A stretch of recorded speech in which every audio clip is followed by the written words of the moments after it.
लेते सी read. Okay ठीक है, ये सारा ਆਪਾਂ ਕਰ ਲਿਆ ਸੀ। ਇੱਕ ਇਹਦੇ ਚ 2-3 ਐਕਸਟਰਾ ਕੁਐਸਚਨ ਦਿੱਤੇ ਆ, ਪੜ੍ਹੇ ਸੀਗੇ? Yes ma'am. ਚਲੋ ਮੈਨੂੰ ਦੱਸੋ ਇਹਦਾ ਆਨਸਰ ਵਾਟਰ ਕਿਉਂ ਆਇਆ? ਵਾਟਰ ਕੀ ਚੀਜ਼ ਹੁੰਦੀ ਹੈ? ਪਿਓਰ ਸਬਸਟੈਂਸ ਹੈ। ਰੀਜ਼ਨ ਕੀ ਹੈ ਇਹਦਾ ਜਸਪ੍ਰੀਤ? मैम स्टिल वाटर दा पूछे ना। ਸਟਿਲ ਵਾਟਰ ਕੀ ਹੁੰਦਾ? ਡਿਸਟਿਲਡ ਵਾਟਰ। डिस्टिल्ड ਜੇ वाटर। ਕੁਛ ਨਹੀਂ ਲਿਖਿਆ ਇਹਦਾ ਮਤਲਬ ਉਹ ਡਿਸਟਿਲਡ ਵਾਟਰ ਹੀ ਕਹਿ ਰਿਹਾ, ਤਾਂ ਪਿਓਰ ਸਬਸਟੈਂਸ ਹੈ ਕਿਉਂਕਿ ਉਹਦੇ ਚ ਸਾਰੇ ਪਾਰਟੀਕਲਸ H2O ਦੇ ਨੇ। 22 ਕੈਰਟ 골ਡ ਚ ਕੋਈ ਕੁਝ ਹੋਰ ਵੀ ਮਿਕਸ ਹੁੰਦਾ ਹੈ ਕਿ ਪਿਓਰ 골ਡ ਹੈ ਇਹ? ਹੋਰ ਵੀ ਹੁੰਦਾ मैम। ਹਾਂ, 2 ਪਾਰਟ ਹੋਰ ਕਿਸੇ ਚੀਜ਼ ਦੇ ਵੀ ਹੁੰਦੇ ਆ। ਤੇ ਬਰਾਸ ਵੀ, ਬਰਾਸ ਇੱਕ ਮਿਕਸਚਰ ਹੈ, ਇਹ ਪਿਓਰ ਸਬਸਟੈਂਸ ਨਹੀਂ ਹੈ। ਇੱਕ ਅਲੋਏ ਹੁੰਦੀ ਹੈ ਕਾਪਰ ਤੇ ਜ਼ਿੰਕ ਦੀ। 에ਅਰ ਵੀ ਮਿਕਸਚਰ ਹੈ, ਇਹਦੇ ਚ ਨਾਈਟ੍ਰੋਜਨ ਵੀ ਹੈ, ਆਕਸੀਜਨ ਵੀ ਹੈ, ਡਸਟ ਵੀ ਹੈ, ਬਹੁਤ ਕੁਝ ਹੈ। ਅੱਗੇ ਕੀ ਕਹਿੰਦਾ, ਇਹਨਾਂ ਚੋਂ ਕਿਹੜਾ ਕੰਪਾਊਂਡ ਹੈਗਾ? ਗ੍ਰੈਫਾਈਟ ਤਾਂ ਐਲੀਮੈਂਟ ਹੈ, ਕਾਰਬਨ ਦਾ ਬਣਿਆ ਇਕੱਲਾ। ਬਰਾਸ ਮਿਕਸਚਰ ਹੈ, ਕੰਪਾਊਂਡ ਨਹੀਂ ਹੈ। ਸੀਮੈਂਟ ਵੀ ਮਿਕਸਚਰ ਹੁੰਦਾ, ਮਾਰਬਲ ਕੰਪਾਊਂਡ ਹੈ, ਕੈਲਸ਼ੀਅਮ ਕਾਰਬੋਨੇਟ ਹੁੰਦਾ marble. Pure substance can be, compound pure substance ਹੋ ਸਕਦਾ? ਹੋ ਸਕਦਾ, ਹੁੰਦਾ ਹੀ ਹੈ ਰਾਦਰ। ਐਲੀਮੈਂਟ ਵੀ ਹੁੰਦਾ, ਮਿਕਸਚਰ ਨਹੀਂ ਪਿਓਰ ਹੁੰਦਾ, ਤਾਂ ਐਲੀਮੈਂਟ ਤੇ ਕੰਪਾਊਂਡ ਦੋਨੋਂ ਪਿਓਰ ਨੇ, ਇਸ ਕਰਕੇ ਡੀ ਆਪਸ਼ਨ ਦਿੱਤੀ ਹੋਈ ਹੈ। ਆਹ ਵਾਲਾ ਕੁਐਸਚਨ ਮੈਂ ਤੁਹਾਨੂੰ ਕਰਨ ਨੂੰ ਦਿੱਤਾ ਸੀਗਾ, ਤਾਂ ਸਭ ਤੋਂ ਪਹਿਲਾਂ ਤਾਂ ਅਸੀਂ ਇਹ ਦੱਸਣਾ ਸੀ ਵੀ ਇਹਨਾਂ ਚੋਂ ਕਿਹੜਾ ਮਿਕਸਚਰ ਹੈ ਤੇ ਕਿਹੜਾ ਪਿਓਰ। ਇਹ ਕਰ ਲਿਆ ਸੀ ਆਪਾਂ, ਇਹਨਾਂ ਮਿਕਸਚਰ ਤੇ ਪਿਓਰ ਸਬਸਟੈਂਸ ਤਾਂ ਕਰ ਲਿਆ ਸੀ, ਹਨਾ। ਅੱਗੇ ਦੱਸਣਾ Yes ਸੀ ma'am। ਹੁਣ 에ਅਰ ਮਿਕਸਚਰ ਹੈਗਾ, ਹਨਾ। ਹੁਣ ਤੁਸੀਂ ਮੈਨੂੰ ਦੱਸ ਰਹੇ ਹੋਮੋ ਹੈ ਕਿ ਹੀਟਰੋ ਹੈ? ਇਹ ਹੋਮੋਜੀਨੀਅਸ ਮਿਕਸਚਰ ਹੈ, ਠੀਕ ਹੈ। ਤੇ ਹੁਣ ਯਾਰ ਆਪਾਂ ਨੂੰ ਇੱਕ ਸਾਰ ਜਿਹੀ ਲੱਗਦੀ ਹੈ, ਡਸਟ ਨੂੰ ਜ਼ਿਆਦਾ ਲੈ ਕੇ ਨਹੀਂ ਚੱਲਦੇ। ਵੈਸੇ ਆਈਡੀਅਲੀ ਦੇਖਿਆ ਜਾਵੇ ਤਾਂ ਹੀਟਰੋਜੀਨੀਅਸ ਹੋਣਾ ਚਾਹੀਦਾ, ਬਟ ਇਹਨਾਂ 'ਚ ਨਾ ਹਲਕਾ ਜਿਹਾ ਹੀ ਫਰਕ ਹੁੰਦਾ, ਤਾਂ 에ਅਰ ਨੂੰ ਹੋਮੋ ਲੈ ਕੇ ਚੱਲਦੇ ਨੇ। ਮਿਲਕ ਨੂੰ ਹੈਟਰੋ ਲੈ ਕੇ ਚੱਲਦੇ ਨੇ। ਇਹ ਥੋੜਾ ਜਿਹਾ ਧਿਆਨ 'ਚ ਵੀ ਰੱਖਣਾ ਪੈਣਾ, ਬਾਕੀ ਪ੍ਰੈਕਟਿਸ ਨਾਲ ਆ ਜਾਊਗਾ। ਹੈਟਰੋਜੀਨੀਅਸ ਮਿਕਸਚਰ ਇਹਨੂੰ ਲੈ ਕੇ ਚੱਲਦੇ ਨੇ। ਗ੍ਰੈਫਾਈਟ ਤਾਂ ਪਿਓਰ ਸਬਸਟੈਂਸ ਹੈ, ਐਲੀਮੈਂਟ ਹੈ ਕਿ ਕੰਪਾਊਂਡ ਹੈ ਜੱਸੀ? मैम एलिमेंट है। एलिमेंट है। डायमंड जसप्रीत? एलिमेंट है, कला कार्बन का बनया हुंदा। गैसोलीन मिक्सचर है, तो यह होमोजीनियस मिक्सचर है, एक सार है। टैप वाटर मिक्सचर है, यह भी होमोजीनियस मिक्सचर है। लिखी जाइयो नाल। डिस्टिल्ड वाटर महक कंपाउंड है क्या एलिमेंट है? कंपाउंड। कंपाउंड है। ऑक्सीजन महक element. Element. 1 rupee coin mixture है तो होमोजीनियस मिक्सचर है। सारियां अलॉयज होमोजीनियस मिक्सचर होंदियां, इक्को वर्गियां दिखदियां है, एक सार।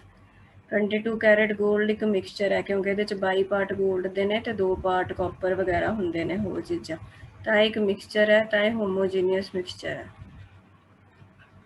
होमोजीनियस मिक्सचर है। स्टील अलॉय है, मिक्सचर है, होमोजीनियस है, ठीक है।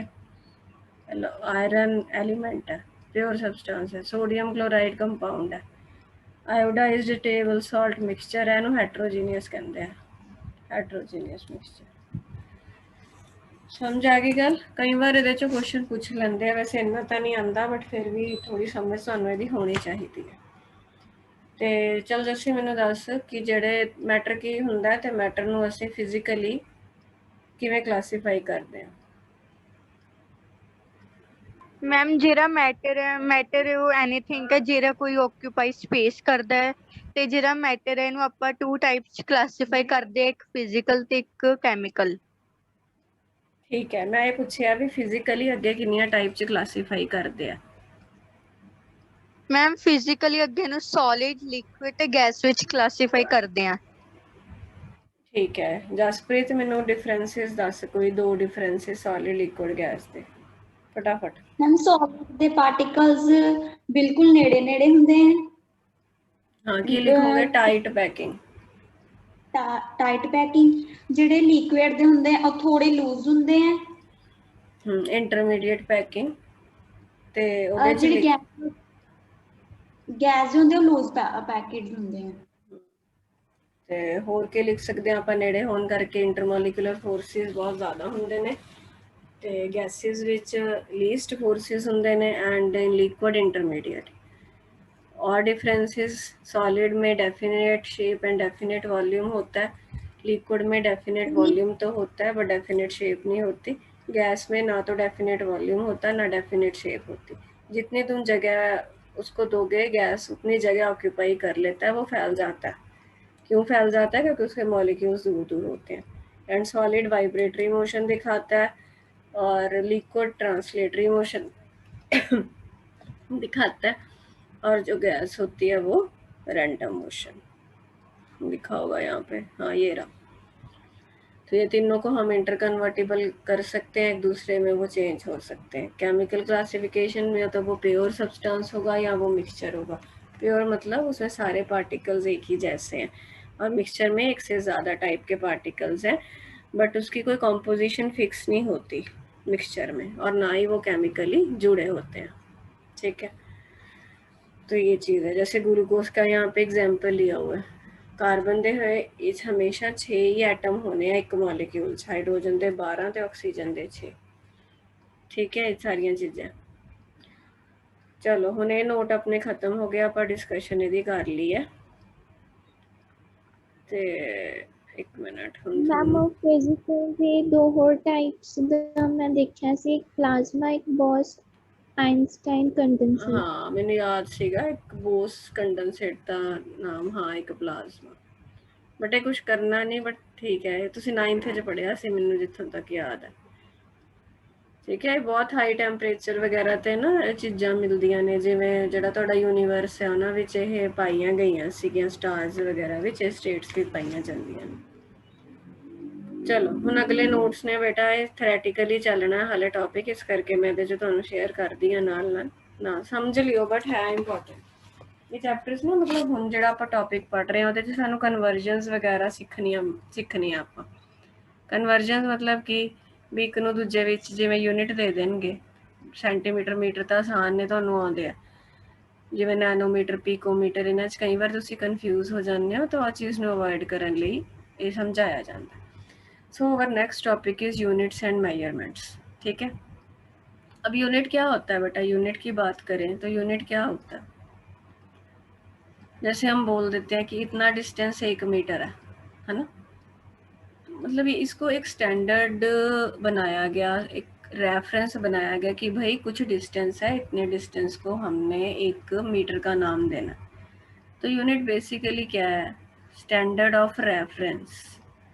क्यों हम उसे बनाते हैं, ताकि हम कोई भी फिजिकल क्वांटिटी को मेजर कर सकें, क्या कर सकें, उसको मेजर कर सकें। देखो बहुत पहले क्या थे, कोई यूनिट नहीं थे, तो धीरे धीरे यूनिट्स की ज़रूरत पड़नी शुरू हुई। जैसे मैं आपको एक इंटरेस्टिंग एग्जांपल देती हूँ, यूनिट की ज़रूरत क्यों पड़नी शुरू हुई, देखना। मान लो कोई पर्सन है, ये बंदा है कोई, ठीक है, इसको एक शर्ट सिलवानी है अपनी, तो वो किसी टेलर के पास गया। ठीक है, तो उस टाइम यूनिट नहीं थे, तो उसने टेलर के पास गया, उसने बोला कि भाई मुझे शर्ट सिलवानी है, मैं कितना कपड़ा लेके आऊँ। तो टेलर काफ़ी लंबा था, तो टेलर ने अपनी हथेली से बता दिया। हथेली समझते हो ना कैसे, मतलब जैसे मैं आपको ये बताती हूँ, ऐसे करके कि यहाँ से जैसे शुरू हुआ, मान लो ये जैसे पेन पैड है, ये 1 ये 2 ऐसे करके, ठीक है। तो उसने बोल दिया कि 4 हथेली जितना कपड़ा लेके आ जा, समझ गए। तो वो गया शॉप पे, अब जो शॉपकीपर था वो छोटा था, उसने शॉपकीपर को बोला कि 4 हथेली जितना कपड़ा दे दे। उसकी हथेली भी छोटी होगी, तो वो कपड़ा लेके इधर चला गया। इसने बोला कि भाई कपड़ा तो कम है, तेरी शर्ट नहीं बन सकती, ख़त्म कहानी। तो अब इस एग्जाम्पल से वह बड़े अच्छे से पता चलता है कि कुछ यूनिट तो होना चाहिए भाई, ऐसे कैसे हम स्टैंडर्डाइज करेंगे, क्या पता कितना कपड़ा बोल रहा है वो। तो ऐसे धीरे धीरे एवोल्यूशन हुआ और यूनिट्स की ज़रूरत फील होनी शुरू हुई। तो देखो यूनिट क्या होता है, यूनिट इज अ स्टैंडर्ड या reference to measure any physical quantity. Physical quantity मतलब जिवें लेंथ है, ਇੱਥੇ ਸਾਨੂੰ ਜੇ ਲੈਂਥ ਇੱਕ ਫਿਜ਼ੀਕਲ ਕੁਆਂਟੀਟੀ ਹੈਗੀ ਹੈ ਜਿਹਨੂੰ ਅਸੀਂ ਮੈਜ਼ਰ ਕਰ ਸਕਦੇ ਹਾਂ। ਮਾਸ ਹੈ, ਮਾਸ ਇੱਕ ਫਿਜ਼ੀਕਲ ਕੁਆਂਟੀਟੀ ਹੈ, ਉਹਨੂੰ ਤੁਸੀਂ ਮੈਜ਼ਰ ਕਰ ਸਕਦੇ ਹੋ। ਤਾਂ ਫਿਜ਼ੀਕਲ ਕੁਆਂਟੀਟੀ ਉਹ ਚੀਜ਼ ਹੁੰਦੀ ਹੈ ਵਿਚ ਕੈਨ ਬੀ ਮੈਜ਼ਰੇਬਲ। ਤਾਂ ਜਿਹੜੀਆਂ ਵੀ ਫਿਜ਼ੀਕਲ ਕੁਆਂਟੀਟੀਜ਼ ਹੈ ਉਹਨਾਂ ਨੂੰ ਮੈਜ਼ਰ ਕਰਨ ਵਾਸਤੇ ਸਾਨੂੰ ਕੋਈ ਸਟੈਂਡਰਡ ਆਫ ਰੈਫਰੈਂਸ ਦੀ ਲੋੜ ਪੈਂਦੀ ਹੈ ਵੀ ਕਿਸੇ ਚੀਜ਼ ਨੂੰ ਅਸੀਂ ਰੈਫਰੈਂਸ ਮੰਨ ਸਕੀਏ, ਉਹ ਚੀਜ਼ ਨੂੰ ਆਪਾਂ ਯੂਨਿਟ ਕਹਿੰਦੇ ਹਾਂ। ਸਮਝ ਆ ਗਈ ਇਹ ਲਾਈਨ ਤੁਹਾਨੂੰ? ਯੂਨਿਟ ਕੀ ਹੁੰਦਾ? It is a standard या कह लो reference to measure any physical quantity। हाँ ना करया करो फटाफट। Yes, ma'am. ਅੱਗੇ ਡਿਫਰੈਂਟ ਯੂਨਿਟਸ ਕਿਹੜੇ ਕਿਹੜੇ ਯੂਜ਼ ਹੁੰਦੇ ਸੀ ਤਾਂ ਇਹ ਸੁਣਿਆ ਹੀ ਹੋਊਗਾ ਪਹਿਲਾਂ ਬੇਟਾ CGS ਸਿਸਟਮ ਯੂਜ਼ ਹੁੰਦਾ ਸੀ। C for centimetre, length the unit ਜਿਹੜਾ ਪਹਿਲਾਂ ਸੈਂਟੀਮੀਟਰ ਲੈਂਦੇ ਸੀ। G for gram, mass the gram ਲੈਂਦੇ ਸੀ। S for second. ਇਹ ਸਿਸਟਮ ਚੱਲਦਾ ਸੀ ਪਹਿਲਾਂ ਜਿਹਨੂੰ CGS ਸਿਸਟਮ ਕਹਿੰਦੇ ਆ। ਫਿਰ ਆਇਆ FPS ਸਿਸਟਮ, F ਫੁੱਟ, ਠੀਕ ਹੈ। ਲੈਂਥ ਦੇ ਪਹਿਲਾਂ ਇਹ ਯੂਨਿਟ ਚੱਲਦੇ ਹੁੰਦੇ ਸੀ, ਜਿਵੇਂ ਇਹ ਤਾਂ ਆਪਾਂ ਹੁਣ ਵੀ ਬੋਲਦੇ ਹਾਂ ਵੀ ਲੈਂਥ ਕਿੰਨੇ ਫੀਟ ਹੈ, ਉਹ ਚੀਜ਼ ਹੈ, ਠੀਕ ਹੈ। P ਪਾਊਂਡ, ਇਹ ਮਾਸ ਦਾ ਯੂਨਿਟ ਸੀਗਾ। S ਸੈਕਿੰਡਸ, ਟਾਈਮ ਦਾ ਯੂਨਿਟ ਸੀ, ਠੀਕ।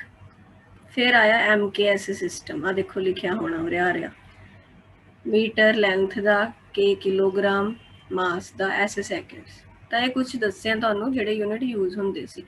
ਫਿਰ ਉਸ ਤੋਂ ਬਾਅਦ ਬੇਟਾ SI ਸਿਸਟਮ ਆਇਆ, ਠੀਕ ਹੈ। ਹੁਣ ਤੁਸੀਂ ਇਹ ਸੋਚੋ SI ਸਿਸਟਮ ਦੀ ਲੋੜ ਕਿਉਂ ਪਈ ਹੋਣੀ? SI ਸਿਸਟਮ ਕੀ ਹੁੰਦਾ? ਸਟੈਂਡਰਡ ਇੰਟਰਨੈਸ਼ਨਲ, ਇਹ ਜਿਹਾ ਇਹਦਾ ਨਾਮ ਹੈ।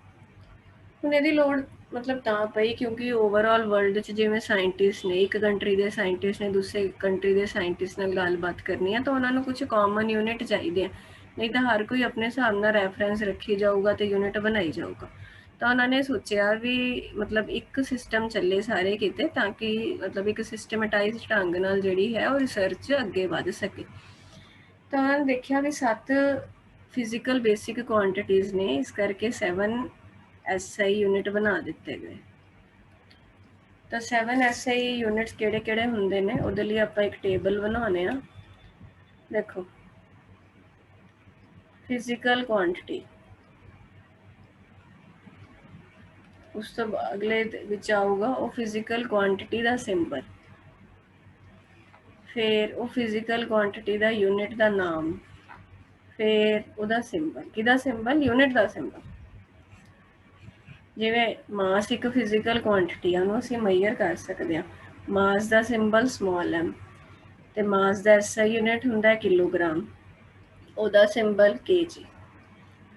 ਫਿਰ ਲੈਂਥ ਹੈ, ਲੈਂਥ ਇੱਕ ਫਿਜ਼ੀਕਲ ਕੁਆਂਟੀਟੀ ਹੈ, ਲੈਂਥ ਦਾ ਸਿੰਬਲ ਸਮਾਲ l, ਲੈਂਥ ਦੇ ਯੂਨਿਟ ਦਾ SI ਯੂਨਿਟ ਦਾ ਨਾਮ ਮੀਟਰ, ਉਹਦਾ ਸਿੰਬਲ m। ਤੇ ਕੈਮਿਸਟਰੀ ਵਿੱਚ ਇੱਕ ਚੀਜ਼ ਦੀ ਬੜੀ ਬਿਊਟੀ ਹੈ ਕਿ ਇੱਕ ਸਿੰਬਲ ਦੇ ਬਹੁਤ ਸਾਰੇ ਮੀਨਿੰਗ ਹੁੰਦੇ ਨੇ। ਹੁਣ m ਦੇਖੋ ਮਾਸ ਵਾਸਤੇ ਵੀ ਯੂਜ਼ ਕਰਦੇ ਆ, ਮੀਟਰ ਵਾਸਤੇ ਵੀ। ਉਹ ਸਾਨੂੰ ਕੁਐਸਚਨਾਂ ਤੋਂ ਪਤਾ ਲੱਗ ਜਾਂਦਾ ਹੁੰਦਾ ਵੀ ਇਹ ਕੀ ਕਹਿਣਾ ਚਾਹੁੰਦਾ। ਹੋਰ ਫਿਜ਼ੀਕਲ ਕੁਆਂਟੀਟੀਆਂ ਕਿਹੜੀਆਂ ਕਿਹੜੀਆਂ ਹੁੰਦੀਆਂ? ਟਾਈਮ ਹੈ, ਟਾਈਮ ਨੂੰ ਸਮਾਲ t ਨਾਲ ਲਿਖਦੇ ਨੇ, ਇਹਦਾ SI ਯੂਨਿਟ ਸੈਕਿੰਡ ਹੈ, ਸੈਕਿੰਡ ਦਾ ਸਿੰਬਲ ਸਮਾਲ s ਹੈ, ਠੀਕ ਹੈ। Speed. ਨਹੀਂ, ਸਪੀਡ ਬੇਸਿਕ ਹੁੰਦੇ ਨੇ ਬੇਟਾ, ਬੇਸਿਕ ਯੂਨਿਟ ਹੁੰਦੇ ਨੇ, ਇੱਕ ਹੁੰਦੇ ਨੇ ਡਰਾਈਵਡ ਯੂਨਿਟ। ਸਪੀਡ ਇੱਕ ਡਰਾਈਵਡ ਯੂਨਿਟ ਹੈ, ਮੈਂ ਸਮਝਾਉਂਗੀ। ਇਹ ਬੇਸਿਕ ਨੇ। ਟੈਂਪਰੇਚਰ, ਟੈਂਪਰੇਚਰ ਦਾ ਸਿੰਬਲ ਕੈਪੀਟਲ T ਹੈ, ਸਮਾਲ t ਟਾਈਮ ਵਾਸਤੇ ਯੂਜ਼ ਕਰਦੇ ਨੇ, ਕੈਪੀਟਲ T ਟੈਂਪਰੇਚਰ ਲਈ। ਇਹਦਾ SI ਯੂਨਿਟ ਬੇਟਾ ਕੈਲਵਿਨ ਹੁੰਦਾ, ਜਿਹਦਾ ਸਿੰਬਲ K ਹੈ। 4 ਹੋ ਗਈਆਂ। ਬਾਕੀ ਤੁਸੀਂ ਨੀਚੇ, ਹਾਂ ਨੀਚੇ ਨੀਚੇ ਲਿਖੀ ਜਾਈਓ ਤੇ ਮੈਂ ਇੱਧਰ ਲਿਖ ਰਹੀ ਹਾਂ।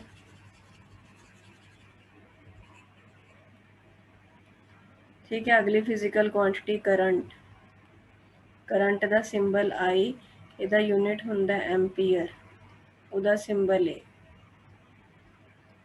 ਸਮਝ ਗਏ? ਇੱਕ ਹੁੰਦਾ ਬੇਟਾ ਅਮਾਊਂਟ ਆਫ ਸਬਸਟੈਂਸ। ਵੈਸੇ ਤਾਂ ਆਪਾਂ ਨੂੰ ਲੱਗਦਾ ਕਿ ਇਹ ਮਾਸ ਹੀ ਹੈ, ਬਟ ਇਹ ਇੱਕ ਨਵੀਂ ਚੀਜ਼ ਹੁੰਦੀ ਹੈ, ਅਮਾਊਂਟ ਆਫ ਸਬਸਟੈਂਸ ਹੈਗਾ। ਇਹਦੇ ਲਈ ਮੈਂ ਦੱਸਦੀ ਹਾਂ, ਇਹਦਾ ਯੂਨਿਟ ਮੋਲ ਹੁੰਦਾ, ਮੋਲ ਦਾ ਆਪਣਾ ਸਿੰਬਲ MOL ਹੈ ਤੇ amount of substance the symbol N ਹੈ ਤਾਂ ਇਨਡਾਇਰੈਕਟਲੀ ਇਹ ਮਾਸ ਹੀ, ਬਟ ਇੱਕ ਨਵੀਂ ਕੁਆਂਟੀਟੀ ਬਣਾ ਦਿੱਤੀ ਗਈ ਕਿਉਂਕਿ ਮੋਲ ਇੰਨਾ ਕੁ ਯੂਜ਼ ਹੁੰਦਾ ਵੀ ਇਹਨੂੰ ਇੱਕ ਨਵੀਂ ਹੀ ਫਿਜ਼ੀਕਲ ਕੁਆਂਟੀਟੀ ਬਣਾਤਾ। ਕਿੰਨੇ ਹੋ ਗਏ? 3 4 5 6। ਲਾਸਟ ਹੈ ਲੂਮੀਨਸ ਇੰਟੈਂਸਿਟੀ। ਇਹਦਾ ਸਿੰਬਲ ਹੁੰਦਾ I ਪੈਰ 'ਚ V। ਲਾਈਟ ਦੀ ਇੰਟੈਂਸਿਟੀ ਵਗੈਰਾ ਨਾਲ ਲਿੰਕਡ ਹੈ, ਬਾਕੀ ਤੁਸੀਂ ਫਿਜ਼ਿਕਸ 'ਚ ਪੜ੍ਹੋਗੇ ਡਿਟੇਲ 'ਚ। ਇਹਦਾ ਸਿੰਬਲ ਹੁੰਦਾ ਕੈਂਡੇਲਾ ਤੇ ਯੂਨਿਟ ਦਾ ਨਾਮ ਹੈ ਕੈਂਡੇਲਾ। ਯੂਨਿਟ ਦੇ ਸਿੰਬਲ ਦਾ ਨਾਮ ਹੈ CD। ਤਾਂ ਇਹ 7 ਬੇਸਿਕ ਯੂਨਿਟ ਨੇ ਸਾਡੇ ਕੋਲ। ਇਹ ਤੁਹਾਨੂੰ ਐਂਡ ਟਿਪਸ ਤੇ ਹੋਣੇ ਚਾਹੀਦੇ ਨੇ। Mass, length, time, temperature, current, amount of substance ਤੇ ਲੂਮੀਨਸ ਇੰਟੈਂਸਿਟੀ। ਇਹ ਬੇਸਿਕ ਯੂਨਿਟ ਨੇ 7। ਇਹ ਦੇਖੋ ਆਹੀ ਬਣਾਏ ਹੋਏ ਨੇ, ਜੋ ਟੇਬਲ ਆਪਾਂ ਬਣਾਇਆ ਹੁਣੇ ਉਹੀ ਬਣਾਇਆ ਇਹਨਾਂ ਨੇ। ਠੀਕ ਹੈ, ਸਮਝ ਆ ਗਈ ਇੰਨੀ ਗੱਲ ਤੁਹਾਨੂੰ? Yes, Yes. ma'am.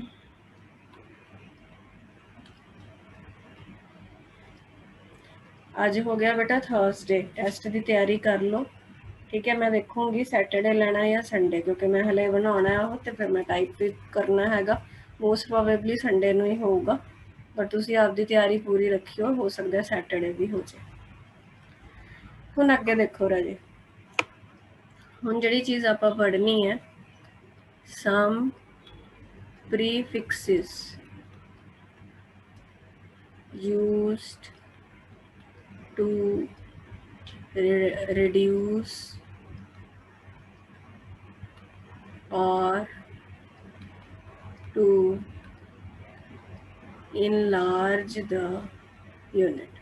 ਇਹਦਾ ਕੀ ਮਤਲਬ ਹੈ? ਪਹਿਲਾਂ ਤਾਂ ਆਪਾਂ ਲਾਈਨ ਦਾ ਇਹਦਾ ਮਤਲਬ ਸਮਝੀਏ, ਫਿਰ ਆਪਾਂ ਟੌਪਿਕ ਸਮਝਾਂਗੇ। ਹੁਣ ਜਿਵੇਂ ਬੇਟਾ ਮੈਂ ਸੈਂਟੀਮੀਟਰ ਕਹਿ ਦਾਂ, 1 ਸੈਂਟੀਮੀਟਰ ਹੈ ਨਾ, ਤੁਸੀਂ ਕੀ ਕਹੋਗੇ?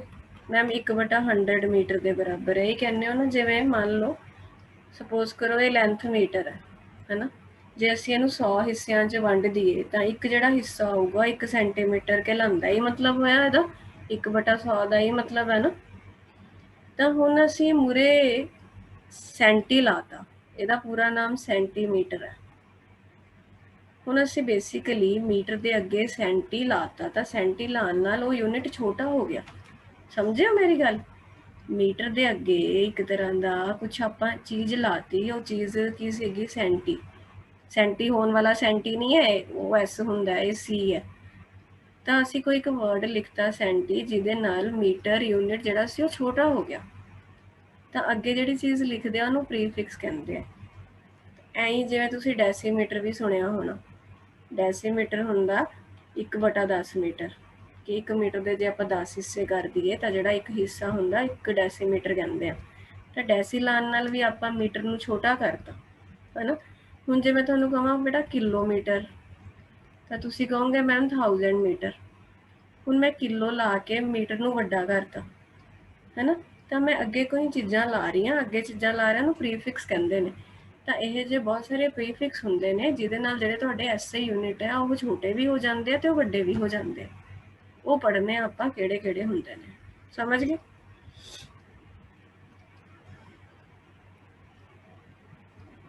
ਹਾਂ ਨਾ ਕਰਿਆ ਕਰੋ, ਮੈਂ ਤੁਹਾਡੇ ਚਪੇੜਾਂ ਲਾਣੀਆਂ ਨਹੀਂ ਤਾਂ। Yes, ma'am. ਹੁਣ ਪਹਿਲਾਂ ਮੈਂ ਉਹ ਦੱਸ ਰਹੀ ਹਾਂ ਜਿਹਦੇ ਨਾਲ SI ਯੂਨਿਟ ਛੋਟੇ ਹੁੰਦੇ ਆ। ਐ ਨਹੀਂ ਹੈ ਵੀ ਇਕੱਲੇ ਲੈਂਥ ਦੇ ਅੱਗੇ ਲੱਗ ਸਕਦੇ, ਕਿਸੇ ਵੀ SI ਯੂਨਿਟ ਦੇ ਅੱਗੇ ਲੱਗ ਸਕਦੇ ਆ। ਡੈਸੀ, ਸੈਂਟੀ, ਮਿਲੀ, ਮਾਈਕਰੋ, ਨੈਨੋ, ਪੀਕੋ, ਫੈਮਟੋ, ਐਟੋ, ਇਹ ਤਾਂ ਆਣੇ ਚਾਹੀਦੇ ਆ। 2 ਹੋਰ ਕਰ ਲਿਓ ਜੇ ਕਰ ਸਕਦੇ ਹੋ।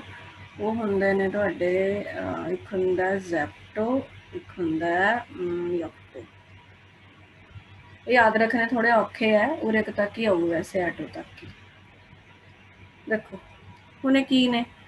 ਪਹਿਲਾਂ ਤਾਂ ਡੈਸੀ, ਕੱਲਾ ਡੈਸੀ ਲਿਖਣਾ ਜਿਵੇਂ, ਤਾਂ ਸਮਾਲ ਡੀ, ਸੈਂਟੀ ਦਾ ਸਮਾਲ ਸੀ, ਮਿਲੀ ਦਾ ਸਮਾਲ ਐਮ, ਮਾਈਕਰੋ ਦਾ ਸਿੰਬਲ ਇਹ ਹੁੰਦਾ ਯੂ ਨਹੀਂ ਹੈ, ਇਹ ਸਿੰਬਲ ਐ ਪਾਈਦਾ, ਇਹ ਲਾਈਨ ਲੰਬੀ ਜੀ, ਤੇ ਸਿੰਬਲ ਦਾ ਨਾਮ ਹੈ ਮਿਊ। ਇੱਕ ਨਿਊ ਕੀਤਾ ਸੀ ਯਾਦ ਹੈ, ਉਹ ਸੀ ਫ੍ਰੀਕੁਐਂਸੀ, ਇਹ ਹੈਗਾ ਮਿਊ, ਉਹ ਮਾਈਕਰੋ ਹੁੰਦਾ। Nano small n, pico small p, femto small f, atto small a, zepto small z, yocto small y. Deci ਹੁੰਦਾ 10 ਪਾਵਰ -1, ਸੈਂਟੀ 10 ਪਾਵਰ -2। ਪਤਾ ਹੀ ਹੈ ਨਾ ਸੈਂਟੀਮੀਟਰ ਕੀ ਹੈ ਤੁਹਾਡਾ, ਇਹ ਹੈ ਬੇਸਿਕਲੀ, ਤਾਂ ਇਹ ਚੀਜ਼ ਸੈਂਟੀ ਹੈ। ਮਿਲੀ ਹੁੰਦਾ 10 ਪਾਵਰ -3, ਮਾਈਕਰੋ ਹੁੰਦਾ 10 raised to power -6, ਨੈਨੋ -9, ਪੀਕੋ -12, ਫੈਮਟੋ -15, ਐਟੋ -18, ਜ਼ੈਪਟੋ -21, ਯੋਕਟੋ -24। ਜੇ ਇਹ ਚੀਜ਼ ਸਿੱਖ ਲਈ ਨਾ ਤੁਸੀਂ, ਤੁਹਾਡੇ ਯੂਨਿਟ ਕਦੇ ਗਲਤ ਨਹੀਂ ਹੋ ਸਕਦੇ +1 +2 'ਚ, ਮੇਰੀ ਗਾਰੰਟੀ ਹੈ। ਬਟ ਬੱਚਿਆਂ ਨੂੰ ਇਹ ਚੀਜ਼ਾਂ ਬਿਲਕੁਲ ਨਹੀਂ ਆਉਂਦੀਆਂ, ਉਹਨਾਂ ਦੇ ਕਨਸੈਪਟ ਇੰਨੇ ਕੁ ਵੀਕ ਹੁੰਦੇ ਨੇ ਨਾ, ਮੈਨੂੰ ਤਾਂ ਬਹੁਤ ਸਾਲ ਹੋ ਗਏ ਪੜ੍ਹਾਉਂਦੇ, ਮਤਲਬ ਬੱਚੇ +2 ਚੱਲ ਜਾਂਦੇ ਆ, ਉਹਨਾਂ ਨੂੰ ਕੁਛ ਨਹੀਂ ਪਤਾ ਹੁੰਦਾ, ਕਨਵਰਟ ਵੀ ਨਹੀਂ ਕਰ ਪਾਉਂਦੇ। ਜੇ ਮੈਂ ਕਹਿੰਦਾ 1 ਮਿਲੀਮੀਟਰ ਦੇ ਮੀਟਰ ਬਣਾਓ ਨਾ, ਤਾਂ ਆਹ ਚੀਜ਼ ਵੀ ਨਹੀਂ ਹੋ ਪਾਉਂਦੀ, ਕਿਉਂਕਿ ਆ ਪੜ੍ਹਿਆ ਨਹੀਂ ਹੁੰਦਾ। ਠੀਕ ਹੈ, ਹੁਣ ਦੇਖੋ ਆਹ ਚੀਜ਼ ਲਿਖ ਕੇ ਵੀ ਦਿੱਤੀ ਹੋਈ ਹੈ ਤੁਹਾਨੂੰ, ਆਹ ਸਾਰੀ ਲਿਖੀ ਹੋਈ ਹੈ ਉਰੇ। ਮੈਮ ਅਗਰ ਮਿਲੀਮੀਟਰ ਵਿੱਚ ਜਾਣਾ ਤਾਂ ਪਹਿਲਾਂ ਉਹਨੂੰ ਸੈਂਟੀਮੀਟਰ ਵਿੱਚ ਕਰਨਾ ਪਏਗਾ? ਨਹੀਂ ਨਹੀਂ, ਇਹੋ ਜਿਹਾ ਕੁਛ ਨਹੀਂ ਹੈ, ਮੈਂ ਸਿਖਾਊਂਗੀ ਜਿਵੇਂ ਜਿਵੇਂ ਸਿਖਾ ਰਹੀ ਹਾਂ, ਬਸ ਚੁੱਪ ਕਰਕੇ ਉਵੇਂ ਸਿੱਖੀ ਜਾਓ। ਪਹਿਲਾਂ ਇਹਨੂੰ ਯਾਦ ਕਰਨਾ ਆਪਾਂ, ਤੁਹਾਨੂੰ ਮਤਲਬ ਟਿਪਸ ਤੇ ਹੋਣਾ ਚਾਹੀਦਾ ਵੀ ਮੈਂ ਵਿੱਚੋਂ ਰੈਂਡਮਲੀ ਤੁਹਾਨੂੰ ਕੋਈ ਪੁੱਛ ਲਾਂ ਕਿ ਬੇਟਾ ਫੈਮਟੋ ਕੀ ਹੈ, ਤਾਂ ਤੁਸੀਂ ਮੈਨੂੰ ਦੱਸ ਪਾਓ ਮੈਮ 10 raised to power -15 ਨੂੰ ਫੈਮਟੋ ਕਹਿੰਦੇ ਆ। ਠੀਕ ਹੈ, ਤਾਂ ਇਹ ਰਿਡਿਊਸ ਕਰਨ ਵਾਸਤੇ ਆ, ਇਹ ਯਾਦ ਹੋਣਗੇ ਤਾਂ ਹੀ ਮੈਂ ਤੁਹਾਨੂੰ ਕਨਵਰਟ ਕਰਨਾ ਸਿਖਾ ਸਕਦੀ ਹਾਂ। ਹੁਣ ਇਹ ਸਾਰੇ ਮਾਈਨਸ ਪਾਵਰਸ ਨੇ, ਤਾਂ ਇਹ ਯੂਨਿਟ ਦੇ ਮੂਹਰੇ ਲੱਗ ਕੇ ਉਹਨੂੰ ਛੋਟਾ ਬਣਾਉਂਦੇ ਆ। ਹੁਣ ਆਪਾਂ ਉਹ ਵਾਲੇ ਕਰਾਂਗੇ ਜਿਹੜੇ ਵੱਡਾ ਬਣਾਉਂਦੇ ਆ ਯੂਨਿਟ ਨੂੰ। ਇਹ ਲਿਖ ਲੈ ਕਾਪੀ 'ਚ। Yes, ma'am. ਚਲੋ ਓਕੇ, ਹੁਣ ਲਾਰਜ ਵਾਲੇ ਕਿਹੜੇ ਆ? Deca, hecto, kilo, mega, giga, tera, peta, exa, zetta ਤੇ ਯੋਟਾ। ਠੀਕ ਹੈ, ਡੈਕਾ ਦਾ ਸਿੰਬਲ ਹੈ DA, ਹੈਕਟੋ ਦਾ H ਹੈ ਇਕੱਲਾ, ਕਿਲੋ ਦਾ K, ਇਹ ਕੈਪੀਟਲ ਪਾਣੇ ਆ, ਜਿਹੜੇ ਮੈਂ ਕੈਪੀਟਲ ਪਾ ਰਹੀ ਹਾਂ ਕੈਪੀਟਲ ਹੈ। Mega, giga, tera, peta, exa, zetta ਤੇ ਯੋਟਾ, ਇੱਥੋਂ ਕੈਪੀਟਲ ਸ਼ੁਰੂ ਹੁੰਦੇ ਨੇ।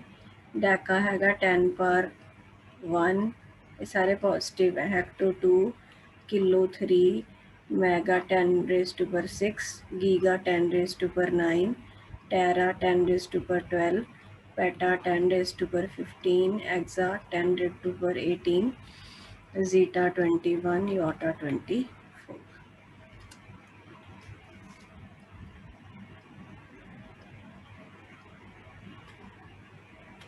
ਲਿਖ ਲਿਆ?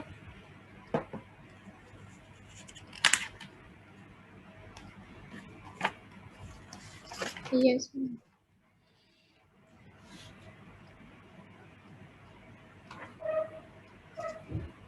ਸਭ ਨੇ? Yes, ma'am. ਯੈਸ ਮੈਮ, ਲਿਖ ਦੇ। ਯਾਦ ਵੀ ਕਰਨੇ ਆ, ਇਹ ਲਿਖਣੇ ਵੀ ਆ ਤੇ ਯਾਦ ਵੀ ਕਰਨੇ ਆ। ਠੀਕ ਹੈ, ਹੁਣ ਮੈਂ ਤੁਹਾਨੂੰ ਇਹ ਚੀਜ਼ ਦੱਸਦੀ ਹਾਂ ਕੀ ਲਿਖਿਆ ਹੋਇਆ, ਫਿਰ ਆਪਾਂ ਡਰਾਈਵ ਦੀ ਯੂਨਿਟਸ ਪੜਾਂਗੇ ਤੇ ਕਨਵਰਜਨਸ ਵੀ ਸਿੱਖਣੀ ਹੈ। ਉਹ ਤਾਂ ਇੱਕ ਦਿਨ 'ਚ ਨਹੀਂ ਆਉਣਾ, ਹੌਲੀ ਹੌਲੀ ਆਉਣਗੀਆਂ ਚੀਜ਼ਾਂ, ਸ਼ਾਂਤੀ ਰੱਖਣੀ ਹੈ।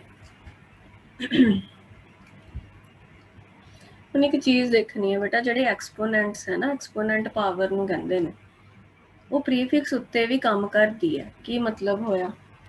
ਜਿਵੇਂ ਦੇਖੋ, ਤੁਹਾਨੂੰ ਮੈਂ ਇੱਕ ਸਿੰਪਲ ਜਿਹੀ ਐਗਜ਼ਾਮਪਲ ਦਿੰਦੀ ਹਾਂ। ਮੰਨ ਲਓ ਮੈਂ ਤੁਹਾਨੂੰ ਕਹਾਂ ਕਿ ਬੇਟਾ 1 ਸੈਂਟੀਮੀਟਰ ਦੇ ਆਪਾਂ ਮੀਟਰ ਬਣਾਉਣੇ ਆ। ਹੁਣ ਇਹਨਾਂ ਤੁਹਾਨੂੰ ਪਹਿਲਾਂ ਵੀ ਆਉਂਦਾ, ਬਟ ਮੈਂ ਤੁਹਾਨੂੰ ਜਿਹੜੇ ਤਰੀਕੇ ਨਾਲ ਸਿਖਾਉਂਗੀ ਨਾ ਉਵੇਂ ਹੀ ਸਿੱਖਿਓ, ਤਾਂ ਫਿਰ ਕੋਈ ਵੀ ਕਰ ਪਾਓਗੇ। ਹੁਣ ਦੇਖੋ, ਤੁਹਾਨੂੰ ਇਹ ਪਤਾ ਹੋਊਗਾ ਕਿ ਮੈਡਮ ਨੇ ਆ ਜਿਹੜੀ ਮੂਹਰੇ ਸੈਂਟੀ ਲਿਖਾਇਆ ਦਾ ਮਤਲਬ ਦੱਸਿਆ ਸੀ, ਹੈ ਨਾ? ਤਾਂ ਸੈਂਟੀ, ਇਹ 1 ਹੋ ਗਿਆ। ਸੈਂਟੀ ਕੀ ਹੁੰਦਾ? ਸੈਂਟੀ ਸਾਨੂੰ ਪਤਾ ਹੈ 10 raised to power -2 ਹੁੰਦਾ। ਠੀਕ ਹੈ, ਤਾਂ ਸੈਂਟੀ ਹਟਾਇਆ 10 raised to power -2, ਫਿਰ ਮੀਟਰ ਦਾ ਮੀਟਰ ਲੱਗ ਗਿਆ, ਤਾਂ 1 into ਇਹ ਇਹੀ ਹੁੰਦਾ, ਤਾਂ ਆਨਸਰ ਆ ਗਿਆ 1 centimetre is equal to 10⁻⁻² metre या 1/100 मीटर। ਹੁਣ ਪਾਵਰਾਂ 'ਚ ਹੀ ਚੱਲੂਗਾ ਕੰਮ, ਹਰ ਵਾਰ ਐ ਬਟਿਆਂ 'ਚ ਨਹੀਂ ਲਿਖਣਾ। ਤਾਂ ਤੁਸੀਂ ਛੋਟੀ ਕਲਾਸ 'ਚ ਪੜ੍ਹ ਕੇ ਆਏ ਹੋ ਤਾਂ ਮੈਂ ਸਮਝਾ ਦਿੰਦੀ ਹਾਂ ਤੁਹਾਨੂੰ। ਹੁਣ ਮੈਂ ਤੁਹਾਨੂੰ ਕਹਾਂ 1 ਮਿਲੀਮੀਟਰ ਦੇ ਮੀਟਰ ਬਣਾ ਦਿਓ। ਹੁਣ ਇੱਥੇ ਬੱਚੇ ਕਨਫਿਊਜ਼ ਹੋ ਜਾਂਦੇ ਆ। ਉਹੀ ਗੱਲ ਹੈ, ਮਿਲੀ ਨੂੰ ਹਟਾਇਆ ਤਾਂ ਮਿਲੀ 1 ਦਾ 1 ਮਿਲੀ ਹੁੰਦਾ 10⁻³ ਮਿਲੀ ਹਟਾਇਆ ਫਿਰ ਮੀਟਰ ਦਾ ਮੀਟਰ, ਤਾਂ ਆਨਸਰ ਆਊਗਾ ਇੰਨਾ। 1 ਮਿਲੀਮੀਟਰ ਵਿੱਚ 10⁻³ ਮੀਟਰ ਹੁੰਦੇ ਨੇ। ਠੀਕ ਹੈ, ਤਾਂ ਇਹ ਸਮਝ ਆਉਣੀ ਚਾਹੀਦੀ ਹੈ ਵੀ ਆਹ ਲੱਗਣ ਨਾਲ ਮੀਟਰ ਛੋਟਾ ਹੋਇਆ, ਉਹਦੇ ਵਿੱਚ ਘੱਟ ਮੀਟਰ ਹੋਣਗੇ। ਜੇ ਕੋਈ ਤੁਹਾਨੂੰ ਐ ਪੁੱਛ ਲੇ 1 ਮੀਟਰ 'ਚ ਕਿੰਨੇ ਮਿਲੀਮੀਟਰ ਨੇ, ਠੀਕ ਹੈ, ਤਾਂ ਉਹਦਾ ਆਨਸਰ ਆਊਗਾ 10⁻+3। ਇਹ ਮੈਂ ਸਮਝਾਉਂਗੀ ਹੌਲੀ ਹੌਲੀ ਕਰਕੇ, ਹਲੇ ਰਹਿਣ ਤੋਂ ਕਨਫਿਊਜ਼ ਹੁੰਦਾ ਜੇ। ਇਹ ਦੋਨੋਂ ਚੀਜ਼ਾਂ ਤਾਂ ਸਮਝ ਆ ਗਈਆਂ ਹੋਣੀਆਂ। Yes, ma'am. ਮੈਂ ਤੁਹਾਨੂੰ ਵੈਸੇ ਜਿਹੜਾ ਪੁਆਇੰਟ ਦੱਸਣਾ ਸੀ ਵੀ ਜਿਹੜੇ ਐਕਸਪੋਨੈਂਟ ਹੁੰਦੇ ਨੇ ਉਹ ਪ੍ਰੀਫਿਕਸ ਤੇ ਵੀ ਕੰਮ ਕਰਦੇ ਆ। ਉਹਦਾ ਕੀ ਮਤਲਬ ਹੈ, ਮੰਨ ਲਓ ਮੈਂ ਤੁਹਾਨੂੰ ਐਵੇਂ ਲਿਖਦਾ 1 ਸੈਂਟੀਮੀਟਰ ਸਕੁਆਇਰ ਹੈ, ਇਹਦੇ ਮੀਟਰ 'ਚ ਮੀਟਰ ਸਕੁਆਇਰ ਬਣਾਉਣੇ। ਹੁਣ ਇਹ ਜਿਹੜਾ ਸਕੁਆਇਰ ਹੈ ਸੈਂਟੀ ਦੇ ਉੱਤੇ ਵੀ ਆਟੋਮੈਟਿਕਲੀ, ਤਾਂ ਸੈਂਟੀ ਹਟਾ ਕੇ 10⁻⁻, ਬੱਚੇ ਐ ਲਿਖ ਕੇ ਆ ਜਾਂਦੇ ਆ ਜੋ ਕਿ ਗਲਤ ਹੈ। ਫਿਰ ਕੀ ਹੋਊਗਾ, ਸੈਂਟੀ ਨੂੰ ਹਟਾ ਕੇ ਇਹ ਲਿਖਿਆ ਮੀਟਰ, ਤਾਂ ਇਹ ਹੋਲ ਸਕੁਆਇਰ ਹੈ, ਤਾਂ ਆਨਸਰ ਆਊਗਾ 10⁻⁻4 ਮੀਟਰ ਸਕੁਆਇਰ। ਕੀ ਤੁਸੀਂ ਮੇਰੀ ਗੱਲ ਸਮਝ ਗਏ? ਤਾਂ ਜਿਹੜਾ ਇਹ Yes, ਐਕਸਪੋਨੈਂਟ ਹੈ, ਯਾਦ ਰੱਖਣਾ ਵੀ ਜਿਹੜੀ ਪਾਵਰ ਹੈ ਉਹ ਪ੍ਰੀਫਿਕਸ ਦੇ ਉੱਤੇ ਵੀ ਕੰਮ ਕਰਦੀ ਹੈ। ਉਹ ਤੁਹਾਨੂੰ ਐ ਨਹੀਂ ਲਿਖ ਕੇ ਦਊਗਾ, ਤੁਸੀਂ ਸੋਚਦੇ ਹੋ ਐ ਲਿਖ ਕੇ ਦਵੇ, ਲਿਖਿਆ ਆਈ ਜਾਂਦਾ ਬਟ ਇਹ ਅੰਡਰਸਟੂਡ ਹੁੰਦਾ। ਹੁਣ ਕੋਈ ਕਵੇ 1 ਮਿਲੀਮੀਟਰ ਕਿਊਬ ਦੇ ਮੀਟਰ ਕਿਊਬ ਬਣਾਉਣੇ ਆ, ਮਿਲੀ ਹਟਾਇਆ -3, ਜਿਹੜਾ ਕਿਊਬ ਹੈ ਆ ਪੂਰੇ ਤੇ ਲੱਗੂਗਾ, ਤਾਂ ਆਨਸਰ 10⁻⁻9 ਮੀਟਰ ਕਿਊਬ ਆਊਗਾ। ਤਾਂ ਦੇਖੋ ਆਹੀ ਨੋਟਸ ਵਿੱਚ ਲਿਖਿਆ, ਐਕਸਪੋਨੈਂਟ ਆਲਸੋ ਆਪਰੇਟ, ਮਤਲਬ ਕੰਮ ਕਰਦੇ ਆ ਪ੍ਰੀਫਿਕਸ ਦੇ ਉੱਤੇ ਵੀ। ਸਮਝ ਆ ਗਿਆ ਤੁਹਾਨੂੰ ਇਹ point? Exponent work over prefixes वाला पॉइंट समझ में आ गया? yes, ma'am. अच्छा, अब एक बात बताती हूँ, ये जो हमने चार्ट बनाया था ये बेसिक यूनिट थे बेटा, ठीक है।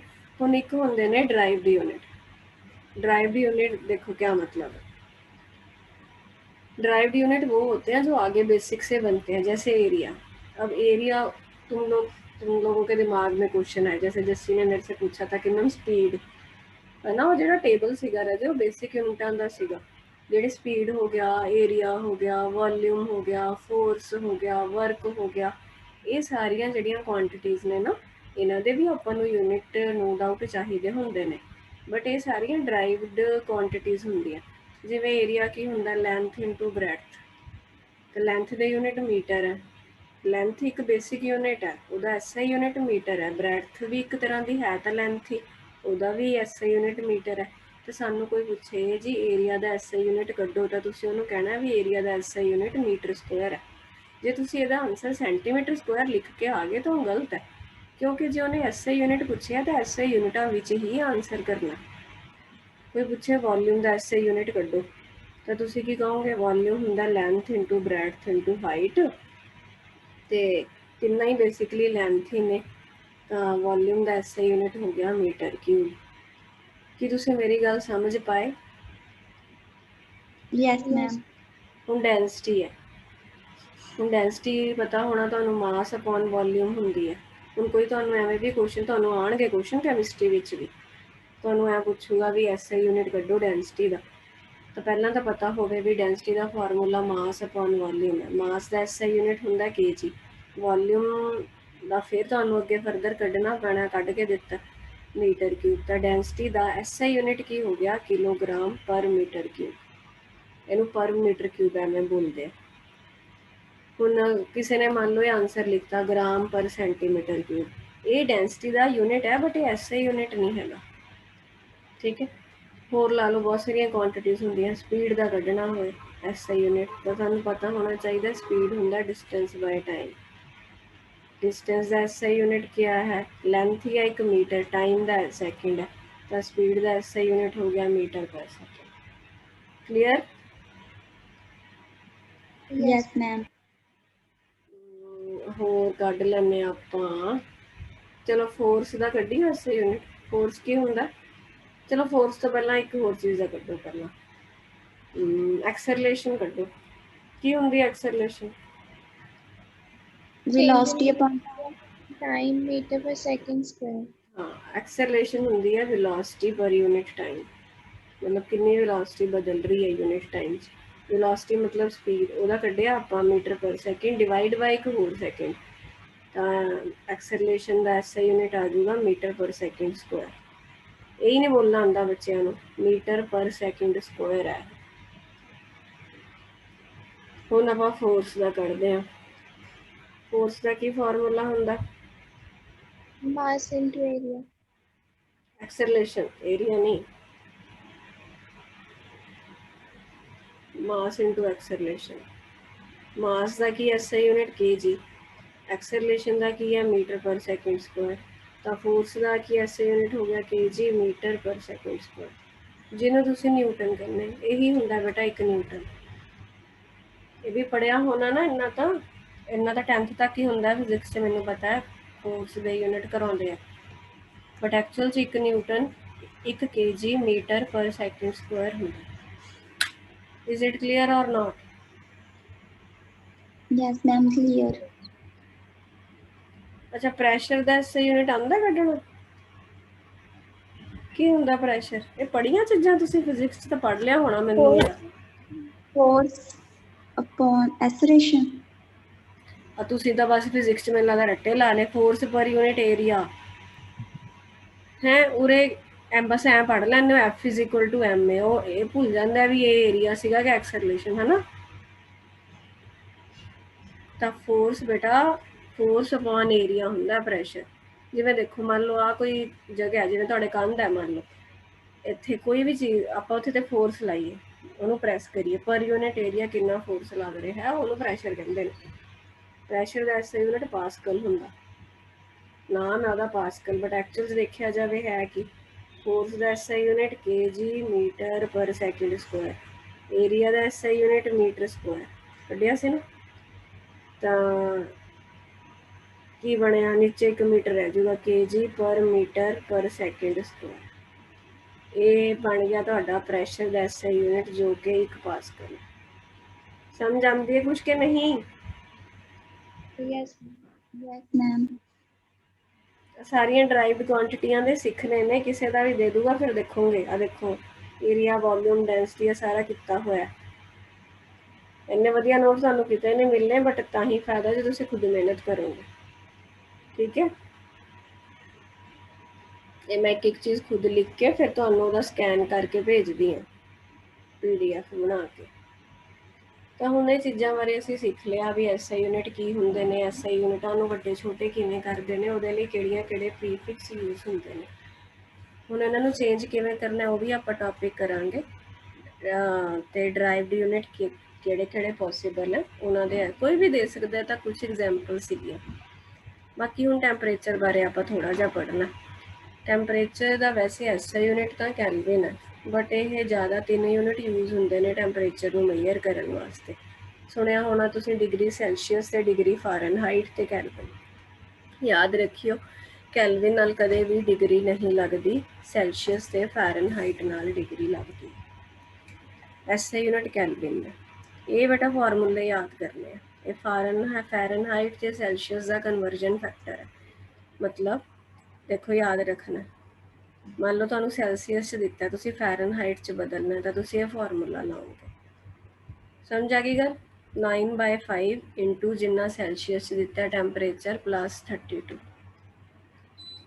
तो सैलसीअस ते कैलविन दा है जिन्ना भी सैलसीअस है वो 273.15 जे आप ऐड कर दिए तो कैलविन का टैंपरेचर आ जाता है।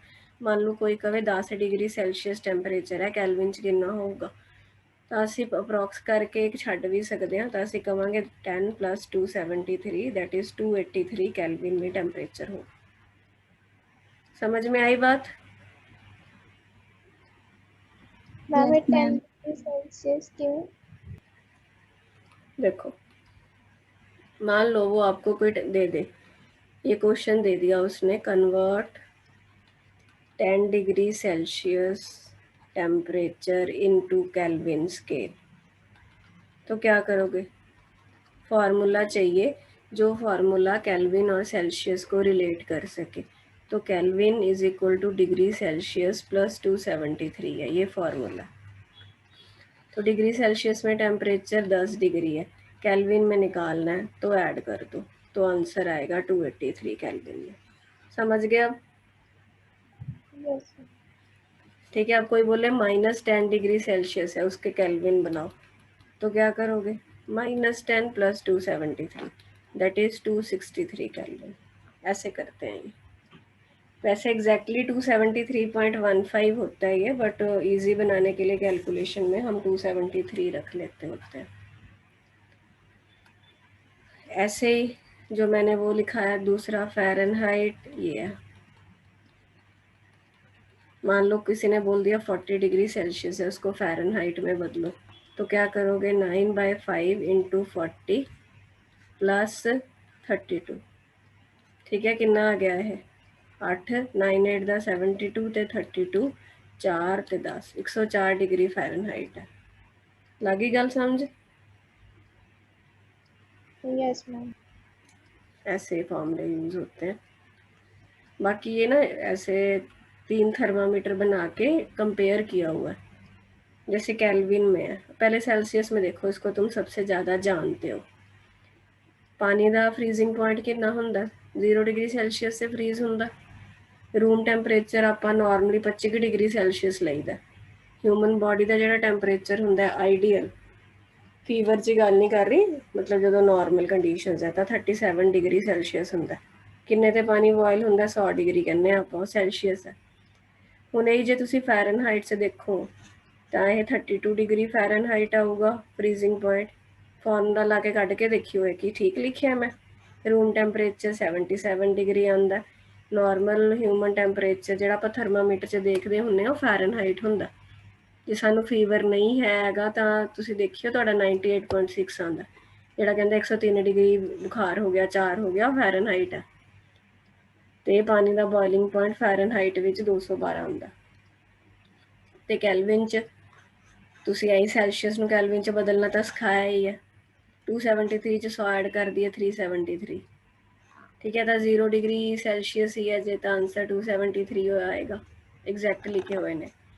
इदा ही 25 डिग्री सेल्सियस के कैलविन बनाने हैं, 25 + 273 298 कैलविन। 37 के बनाने ने तो 310 आऊगा। जस्ट कंपेयर करने लिए तुहानू ये 3 समझा रखे हैं। समझ गए? Yes ma'am. तो हमने 2 क्वेश्चन दिते हैं, एक काम करियो जरा, इनू बिना देखे ऑनेस्टी रखनी है। मैं नोट तो तुहानू भेज दूंगी, करके देखियो, हो गए तो ठीक है, नहीं कल डिस्कस करांगे, आसान ही ने कर लूँगी। ठीक है बेटा, टेस्ट की तैयारी रखो, कुछ भी पूछना होए पूछ लियो मैनू। तुहाडे कोल कल दा भी दिन हैगा, ते फिर आपां कल मिलदे हां। ओके बेटा, बाय।